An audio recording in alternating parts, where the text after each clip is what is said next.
شباب اسفي اللي هو نادي نقدروا نقولوا عليه فتي وعريق في نفس الوقت، لان هذا الفريق اللي تاسس في 97 ولعب واحد الفتره زمنيه ديال من 97 حتى 2004 في اطار البطوله الوطنيه، واعطى مجموعه ديال اللاعبين.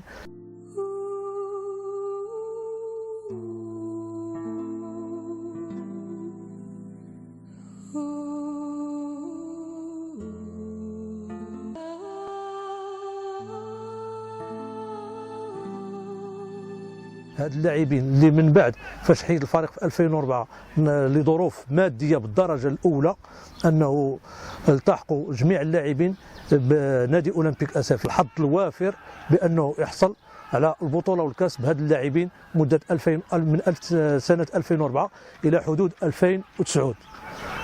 في سنة 2012 ولعدة إكراهات قرروا مجموعة من اللاعبين العودة إلى نادي شباب أسفي للريغبي وإعادة إحياء أمجاد. بالفعل شارك النادي في بطولة المغرب للريغبي السباعي 2012 بفئة الصغار، وأنشأ مدرسة لتكوين الناشئين وبدأ في عملية التنقيب بتوسيع القاعدة، وأيضا شارك بفئة الريغبي السباعي للكبار. ومباشرة وفي الموسم الموالي تمكن النادي لفئة الكبار من تحقيق الصعود إلى القسم الممتاز للريغبي السباعي.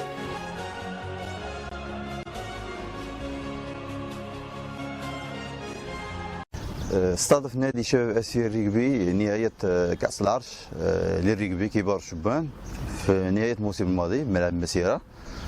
هذه النهاية اللي عرفت تنظيم محكم من طرف النادي بشهادة الجميع، سواء الجامعة الملكية المغربية للريغبي ولا كل المتتبعين اللي حضروا هذه الحفلة. هذا اللي حضروا لي فعاليات ديال المدينة كاملين على رأسهم السيد الوالي وأيضا رئيس المجلس البلدي ومجموعة من الناس المنتخبين وفعاليات ديال العمل الجمعوي. هذه النهاية هذه هي اللي خلاتنا ونفكروا أننا نديروا ريغبي أكانز. لهنا طرحت الفكرة على الناس المسؤولين وقلنا لهم حنا كننظموا علاش لا خاص اسفي المكانه ديالها هي هذه النهايه، هو التنظيم. ولقات استحسان ديال الناس المسؤولين، طرحنا لهم الفكره ورحبوا بها وشجعونا عليها، ومن هنا بدات الانطلاق. لقينا شي وعود عطاونا الناس اللي بنينا عليهم، لا من الناس المسؤولين تاع المدينه ولا من الاصدقاء ولا من الناس الغيورين على هذه الرياضه المدينه، باش نرجعوا هذا ريغبي اكاز ديالنا. لا يعقل مدينة اسفي بدون ريغبي أكانز.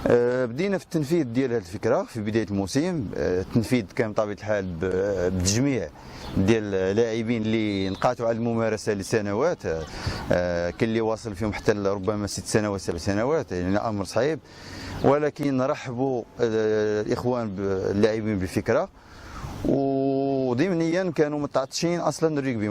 حاولنا نجمعوا الفريق، بدينا كنقوموا بالتدريب ديالنا. بطبيعة الحال لقينا صعوبات في البداية. من بين الصعوبات أولها اللي لقيناه هو الملعب.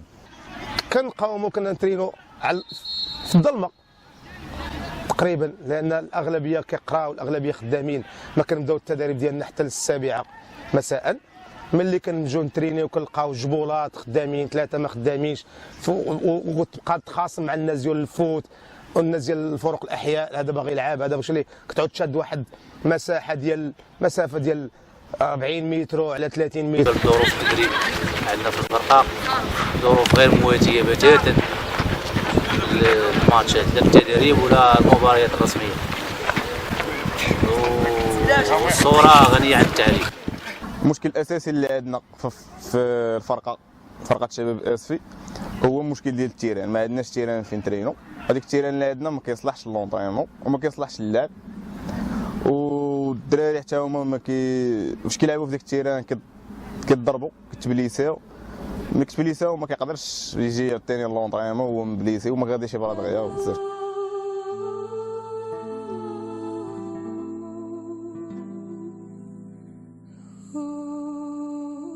الحال كانوا هناك مشاكل اخرى اللي هي مشكل مادي محض، بحيث ان الجهات المانحه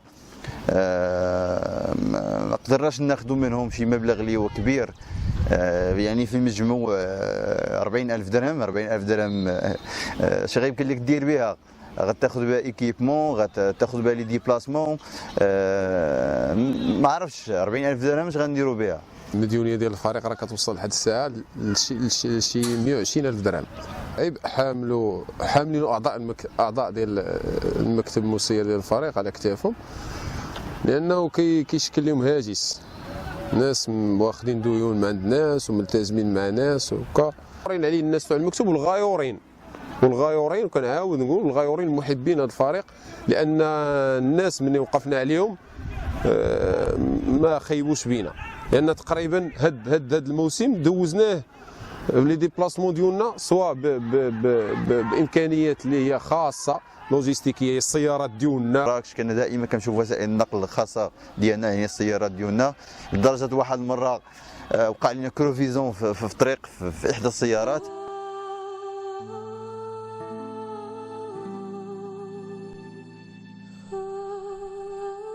ولا المصاريف ديال الاكل ولا ديال سميتو، راه حنا اصدقاء ديالنا ولا شنو هما اللي كلها كيساهم معنا سميتو باش كنمشيو. نادي كيمثل المدينه وما يلقاش فاش يدي بلاصه. هناك اشياء اللي هي بسيطه جدا وما لقيناهاش في هذه الناس، هي المشكل ديال التنقل ما كنلقاو فيه مشكل اللي هو مشكل عويص جدا. بدات التدريب واخا كانوا معطلين، بدات بدايه الموسم. اول مباراه كانت عندنا مع نادي جمعيه مراكش، اول مباراه ولعابه ما بقاوش لعبوا، ما بقاوش مارسوا الرياضه ديال الريغبي لمده لازيد من 4 سنوات. كان هناك تخوف كبير. التخوف الاول عامل اللياقه البدنيه، بطبيعه الحال حنا ما وجدناش باش نوجدوا هذا الموسم هذا. العامل الثاني هو واش الناس هاد اللعابه باقيين متشبدين بشي دي ميكانيزم اللي هما ديال الريغبي معروفين، الا ودرناهم يعني ما يمكنش نلعبوا بهم. مجرد انطلاق الصافره ديال الحكم تبدلت المخاوف كامله، بحيث بحال اللعابه هادو بحال ما حبسوش. الا جينا نتغاضوا على الجانب البدني، الجانب التقني باقي هو. بدات الممارسه، انتصرنا في المباراه الاولى نتيجه واداء ضد جمعيه مراكش، ربما على ما اظن شي 17-0، شيء اللي يطمئننا نوعا ما. وهكذا بقات الصيروره ديال النتائج مزيانه الى غايه في مباراه الاياب. كانت عندنا مقابله في مدينه الدار البيضاء. المشكل اللي كان هو غياب وسيله للنقل، بحيث النادي كيقدم اعتذار اللي هو كنقدموا اعتذار وحنا مكرهين اننا نقدموا هذا الاعتذار، ما تمكناش اننا نمشيو. كان هذا بمثابه ناقوس خطر للنادي. درنا ندوه صحفيه اللي حضروها جميع المراسلين والصحفيين بالمدينه، سلطنا فيها الضوء على المشاكل الماديه التي يعانيها النادي، سواء وايضا على المشاكل اللي كنعانيوها في النقل، وايضا على ضعف او نقدروا نقولوا هزيره المنح. كنا كنتمناو ان النداءات ديالنا يلقاو شي اذان صاغيه سواء من المسؤولين او المتتبعين الشأن الرياضي، ولكن للاسف ما استجاب لنا حتى واحد وما سمع لنا حتى واحد. ففضلنا اننا نكملوا العمل ديالنا في صمت. في هذا الاطار يقوم النادي بمحاوله لحول ما امكن تبسيط قاعده للفتيان والفئات الصغرى.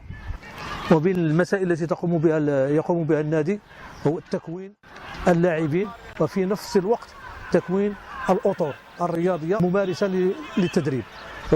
وقد نجحت الى حد ما الى توسيع القاعده حتى يتسنى لها في السنين المقبله ان يكون هناك فريق شبان على مستوى عالي، واتباع منهجيه فيها بتنسيق بين المكتب والاطر التقنيه حتى يتسنى من بلوغ الاهداف الراميه للنادي. بالنسبه لنا حنا كجمعيه ديال الاصدقاء الريغبي للتنميه الرياضيه والاجتماعيه بمدينه اسفي، ارتئينا انه درنا من بين الاهداف ديالنا اننا خصنا ننميو القاعده ديال الريغبي، ومن هنا جاتنا الفكره تاع تنظيم هاد الدوريات ديال الفتيان اللي كنقوموا بها كجمعيه، ونفس الاهداف اللي كاينه تاع نادي شباب اسفي اللي كينشط معنا تو في هذا الدوري وكيشتغل معنا في نفس السياق، وكان حاز على كان هو اللي حاز على الرتبه الاولى في الدوره الاولى من هذا الدوري. ومن هنا كنتاسفوا حتى لواحد النقطه، انه النادي ديال الشباب الاسفي اللي كشفنا يعني هو الفريق الوحيد اللي بقى في الريكبي 15 اللي عندنا في المدينه، وهو الفريق الوحيد اللي في الدرجه الاولى للريكبي، ويعني وكنشوفوا اعتذارات من النادي نظرا لضعف الامكانيات، وهذا الشيء يعني كيضرنا في الخاطر ديالنا. يعني الريكبي كان رائد في مدينه اسيو، كان يحسب له ألف حساب ملي كيولي نادي اللي يعني وشفنا مقابلات اللي جراها النادي هذه السنه يعني في المستوى الحمد لله، شفنا مباريات جميله لعبوا الدراري يعني واحد الروح قتاليه والروح ديال الحب ديال القميص وحب المدينه وحب تاريخ الريكبي. يعني حتى اللاعبين الحمد لله اللي كاينين دابا في شباب اسيو ملي كتكلم معاهم يعني كيقول لك اودي اسفي راه التاريخ ديالو هو الريكبي. الريكبي رياضه مزيانه، حتى ارتحت لقيت فيها خاطري مع الدراري، لقيت فيها الدراري اللي كنت فاهم معاهم صافي، خرجت كيكونوا مزيانين كيكونوا منظمين. بسم الله الرحمن الرحيم. كنعرفوا على الريكبي واحد الرياضه زوينه. اول مره نكتشف الريكبي اكتشفته مع الدراري باقي جاي، كنت كنجري مع هذه الالعاب القوى، واحد الوقيته ولاو كيعيطوا لي الدراري كيقولوا لي اجي تلعب انت، صافي اندمجت مع الدراري ولينا بحال الصحاب، ولينا كنلعبوا كره. بالنسبه للتدريب كتمر باجواء عائليه وفرقه الحمد لله من فامي، وهذا كيأكدوا الحضور ديالنا في البطوله بالرغم من الظروف الحمد لله غير ملائمه. بالرغم من ذلك فالدراري كيتقاتلوا، هذه روح رجوليه يعني وتضحيه.